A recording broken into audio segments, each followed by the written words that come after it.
Yang mulia Presiden Majelis Umum PBB, Yang mulia Sekretaris Jenderal PBB, Yang mulia para pemimpin negara-negara anggota PBB,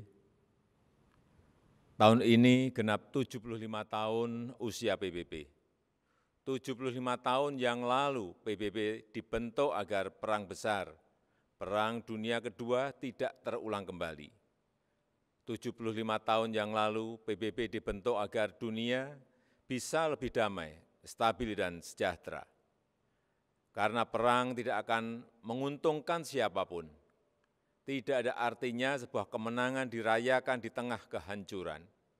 Tidak ada artinya menjadi kekuatan ekonomi terbesar di tengah dunia yang tenggelam. Pimpinan sidang yang terhormat, di usia PBB yang ke-75 ini, kita patut bertanya, apakah dunia yang kita impikan tersebut sudah tercapai? Saya kira jawaban kita sama, belum. Konflik masih terjadi di berbagai belahan dunia. Kemiskinan dan bahkan kelaparan masih terus dirasakan.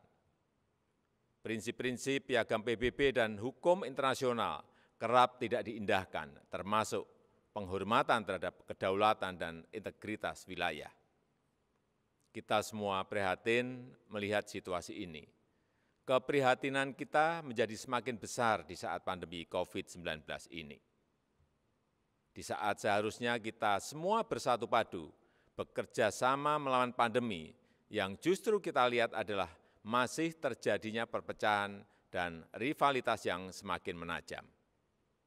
Padahal kita seharusnya bersatu padu, selalu menggunakan pendekatan win-win pada hubungan antar negara yang saling menguntungkan. Kita tahu dampak pandemi ini sangat luar biasa, baik dari sisi kesehatan maupun sosial ekonomi. Kita juga paham virus ini tidak mengenal batas negara. No one is safe until everyone is. Jika perpecahan dan rivalitas terus terjadi, maka saya khawatir pijakan bagi stabilitas dan perdamaian yang lestari akan goyah atau bahkan akan sirna. Dunia yang damai, stabil dan sejahtera semakin sulit diwujudkan. Yang mulia, tahun ini Indonesia juga merayakan kemerdekaan yang ke-75 tahun. Dan sudah menjadi tekad kami, Indonesia terus berkontribusi bagi perdamaian dunia sesuai amanah konstitusi.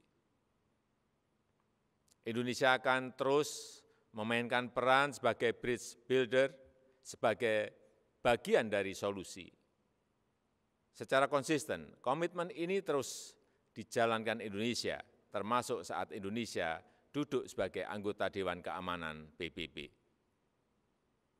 Spirit kerjasama akan selalu dikedepankan Indonesia, spirit yang menguntungkan semua pihak tanpa meninggalkan satu negara pun. No one, no country should be left behind. Persamaan derajat inilah yang ditekankan oleh Bapak Bangsa Indonesia, Soekarno, Bung Karno, saat konferensi Asia Afrika di Bandung tahun 1955 yang menghasilkan Dasar-Sila Bandung. Hingga kini prinsip Dasar-Sila Bandung masih sangat relevan termasuk penyelesaian perselisihan secara damai, pemajuan kerjasama, dan penghormatan terhadap hukum internasional. Palestina adalah satu-satunya negara yang hadir di konferensi Bandung yang sampai sekarang belum menikmati kemerdekaannya. Indonesia terus konsisten memberikan dukungan bagi Palestina untuk mendapatkan hak-haknya. Di kawasan kami sendiri, bersama negara-negara ASEAN lainnya, Indonesia terus menjaga Asia Tenggara sebagai kawasan yang damai, stabil, dan sejahtera. Pada hari jadinya yang ke-53, 8 Agustus 2020 yang lalu, ASEAN kembali menegaskan komitmennya untuk terus menjaga perdamaian dan stabilitas kawasan. Spirit kerjasama dan perdamaian inilah yang kemudian didorong Indonesia ke kawasan yang lebih luas, kawasan Indo-Pasifik melalui ASEAN Outlook on the Indo-Pacific. Yang mulia, melihat situasi dunia saat ini, izinkan saya menyampaikan beberapa pemikiran. Yang pertama, PBB harus senantiasa berbenah diri, melakukan reformasi, revitalisasi, dan efisiensi. PBB harus dapat membuktikan bahwa multilateralism delivers, termasuk pada saat terjadinya krisis. PBB harus lebih responsif dan efektif dalam menyelesaikan berbagai tantangan global. Dan kita semua memiliki tanggung jawab untuk terus memperkuat PBB, agar PBB tetap relevan dan semakin kontributif sejalan dengan tantangan zaman. PBB bukanlah sekedar sebuah gedung di kota New York, tapi sebuah cita-cita dan komitmen bersama seluruh bangsa untuk mencapai perdamaian dunia dan kesejahteraan bagi generasi penerus.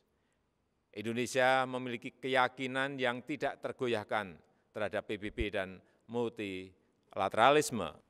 Multilateralisme adalah satu-satunya jalan yang dapat memberikan kesetaraan. Kedua, kolektif global leadership harus diperkuat. Kita paham bahwa dalam hubungan antar negara, dalam hubungan internasional, setiap negara selalu memperjuangkan kepentingan nasionalnya. Namun, jangan lupa, kita semua memiliki tanggung jawab untuk kontribusi menjadi bagian dari solusi bagi perdamaian, stabilitas, dan kesejahteraan dunia. Disinilah dituntut peran PBB untuk memperkokoh kolektif global leadership. Dunia membutuhkan spirit kolaborasi dan kepemimpinan global yang lebih kuat untuk mewujudkan dunia yang lebih baik.